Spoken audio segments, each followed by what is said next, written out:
nous aime. Vous voyez? Et c'est pour ça que nous devons prendre la décision et dire que je renonce. Parce que ce n'est pas à moi qu'il faut dire que vous renoncez. C'est à Dieu, à Jésus. Si tu ne veux pas le dire devant moi, va dans ta chambre. Mets-toi devant Dieu. Mets-toi à genoux devant Dieu. Et parle-lui. Demande-lui pardon. Il te pardonnera. Je n'ai pas besoin de savoir, je n'ai pas besoin d'entendre. Personne n'a besoin d'entendre. C'est toi, avec Dieu. Ça te concerne, toi et ton Dieu. Et tu vas parler à ton Dieu et il va te pardonner. Voyez, Seigneur Jésus, je te demande pardon pour le mal que j'ai fait. Je ne veux plus continuer dans cette voie. Je veux changer d'attitude, je veux marcher dans les voies de la sainteté. Et j'ai besoin de ton esprit. Donne-moi ton Esprit Saint pour m'aider à ne plus retourner en arrière. Je veux changer, devenir une nouvelle créature. Je veux vivre de nouveau, devenir un nouveau-né, pour naître de nouveau, pour être enfant de Dieu. Oui, ne pas rester dans l'habitude, la mauvaise habitude que nous avons. Et Dieu nous aide. Vous voyez, quand Jésus parle pour le vigneron, il y a le cep, il y a le sarment, il y a le vigneron, et il dit bien que celui qui porte du fruit, il ne porte pas beaucoup, il n'est pas grand connaisseur, il ne porte pas beaucoup, mais Dieu l'aide pour qu'il apporte, parce que Dieu est là, le vigneron est là pour l'aider à avoir plus de possibilités, à porter plus de fruits, à être plus, pour devenir vraiment le Fils. Vous voyez, parce que Jésus fait des enfants, et Dieu, quand les enfants grandissent, ils deviennent des fils, des co-héritiers avec Jésus. Vous vous rendez compte que l'homme devient co-héritier avec Jésus. Nous avons droit à un héritage de Dieu que Dieu a préparé pour nous. Mais l'héritage n'est pas sur la terre. Ce n'est pas sur la terre que nous allons trouver. Parce que ce que l'homme a pour héritage, c'est le tombeau, un trou. Et on met son corps là-dedans. Mais pour son âme, Dieu a réservé une place dans le paradis pour lui. Et au ciel, c'est pas sur la terre. Vous voyez, l'âme de l'homme, c'est pas sur la terre qui vit. Parce qu'il faut que l'homme sache que lorsque quelqu'un est mort, il est mort définitivement, il a quitté la terre et il ne retourne plus. Vous voyez? Parce qu'il y a un homme qui avait dit qu'il fallait envoyer quelqu'un pour aller, un mort pour aller témoigner. Non.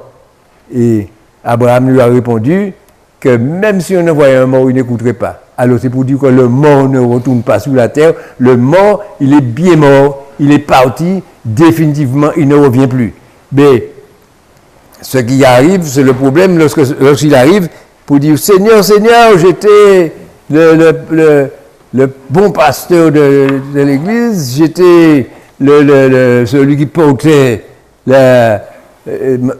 oui, c'est moi qui portais la parole, c'est moi qui étais la porte, et ceci et cela. Et Jésus a dit, retirez-vous de moi, je ne vous connais pas. Alors, il sera étonné de dire, mais non, mais je faisais la volonté de Dieu, mais tu n'as pas écouté ma voix. C'est ce que Jésus dit. Tu n'as pas écouté la voix, la direction que je t'ai donnée. Tu as été pieux, tu as été religieux, tu as fait ta volonté à toi, parce que tu croyais me plaire, mais je ne cherche pas à ce que tu me plaises, je cherche à ce que tu marches dans la vérité, que tu sois vrai, que tu marches dans la vérité, et quand tu marches dans la vérité, eh bien, dans la vérité, tu n'as pas d'échec.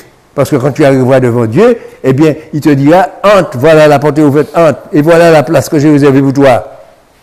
Tu as, toi, à ton héritage dans le ciel de Dieu. Mais si tu ne fais pas ce qu'il faut, ne te compte pas que tu vas entrer. Parce qu'il n'y a pas de favoritisme. Dieu ne fait pas de favoritisme à quiconque.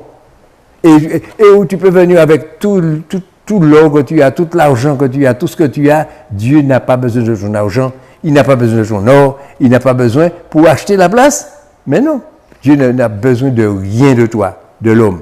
Parce que c'est lui qui est le propriétaire de toutes ces choses. Alors tu ne peux pas lui donner. Vous voyez?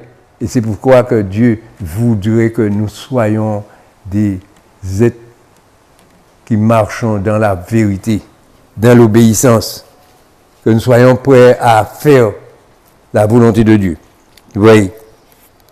Vous voyez, c'est pourquoi que nous sommes là et nous sommes en train de parler de Jésus, parce que Jésus est celui qui est venu pour sauver, nous les pécheurs.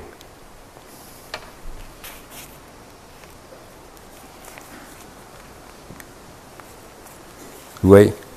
C'est pour ça que lorsqu'on voit Jésus, dans le chapitre 5 de Matthieu, on va voir que chapitre 5, verset 2, Jésus dit, « Puis ayant ouvert la bouche, il les enseigna et dit, « Heureux le pauvre en esprit, car le royaume des cieux est à eux. » Ah, on va trouver ça. Heureux le pauvre en esprit. Mais moi, je connais toutes choses. Je suis plus heureux que lui. Non, parce que Jésus, quand il a choisi Pierre, quand il a choisi Jean, quand il a choisi Paul et tous ceux qu'il a choisis, il l'a choisi parce qu'ils étaient ignorants. Ils ne savaient pas, parce que, vous savez, heureux le pauvre en esprit, parce qu'il n'a rien dans son esprit qui le retient. Parce que quand l'homme connaît, lorsqu'on lui dit, tu sais que tu connais Jésus, ah, je connais Jésus, Jésus c'est un tel, c'est ceci, c'est cela. Est-ce que tu sais qu'il est venu te sauver? Mais oui, il est venu nous sauver. Alors, bon, je suis sauvé parce que je connais Jésus. Et lorsqu'on va commencer à lui expliquer, mais non, mais on n'a pas besoin de tout ça, parce que lui, il sait, qu'est-ce qu'on fait avec tout ça? Non, on n'a pas besoin de tout ça. Dès qu'on connaît Jésus, je le connais, je sais. Mais il y a des règles, vous voyez. Alors, celui qui est ignorant, il va demander à Jésus, parce qu'il pose des questions à Jésus, pour lui dire, Seigneur, ça veut dire quoi? Parce que vous avez vu, plusieurs fois, Jésus a parlé, il a parlé pour les Juifs. Et les autres, on lui a demandé, Seigneur, ça, qu'est-ce que ça veut dire? Explique-nous ce que ça veut dire. Parce que pourquoi? Parce que c'était des gens qui étaient des pauvres d'esprit. Ils ne connaissaient rien. Ils ne savaient rien du tout. Mais celui qui connaît, qu'on rencontre dans la rue et qu'on veut lui parler de la parole de Dieu, puis qui connaît, il vaut mieux ne pas avoir de conversation avec lui parce qu'il connaît, il va te mettre en machin, il va te raconter toutes sortes de machins pour montrer qu'il connaît.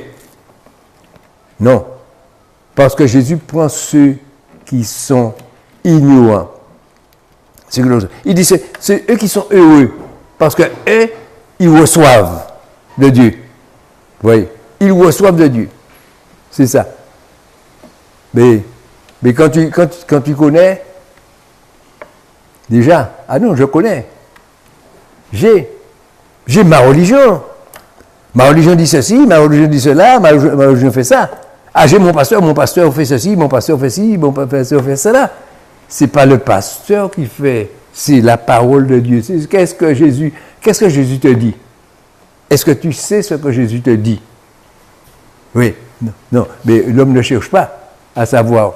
Et pourtant, Jésus dit, heureux le pauvre en esprit, parce que lui, il ne cherche pas. Lorsqu'on lui donne, lorsqu'il va venir vers Jésus, il va recevoir la parole de Jésus, il va recevoir l'esprit, et tout le monde sera étonné pour lui. Comment il a fait?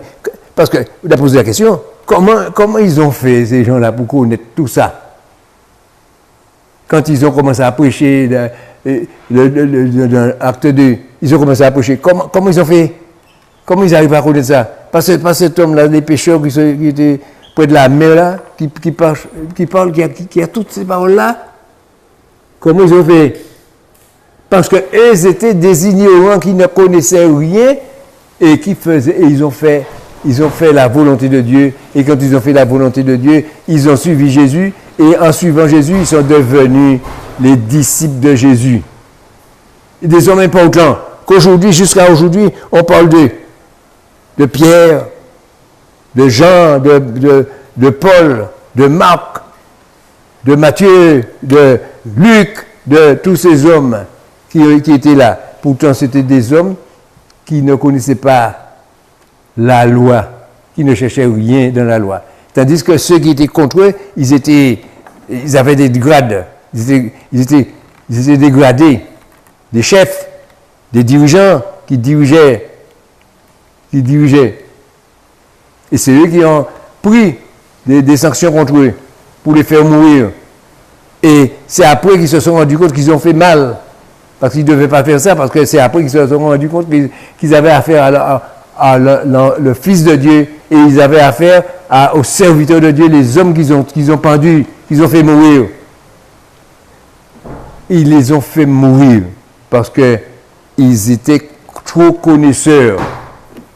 Ils connaissaient des choses que les hommes avaient, parce que la loi de Dieu était bafouée.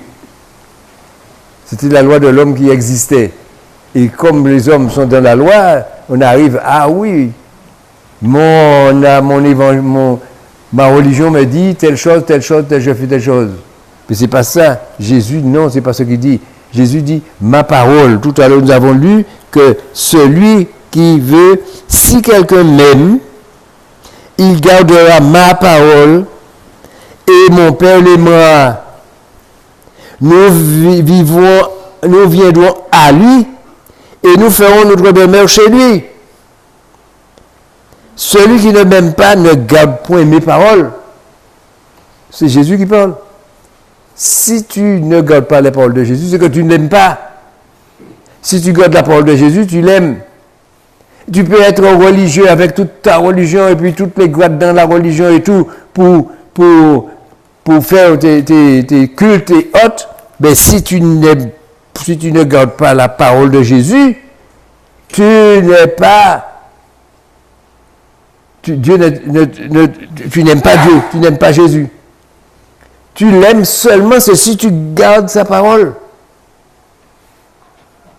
C'est ce que Jésus dit dans le livre de Jean 14. Et c'est là que nous devons marcher droit. Chercher Jésus. Et surtout qu'il ne met pas de fardeau sur notre dos. Il ne nous donne pas des choses difficiles à faire. Il nous donne des choses simples que nous devons mettre en pratique. Et c'est tout. Et nous n'avons pas de travail, des machins de force à faire, rien du tout. Vous voyez? Et c'est pourquoi il nous demande d'être sage, d'être juste, d'être droit, de marcher avec intelligence. Tout ce que nous faisons avec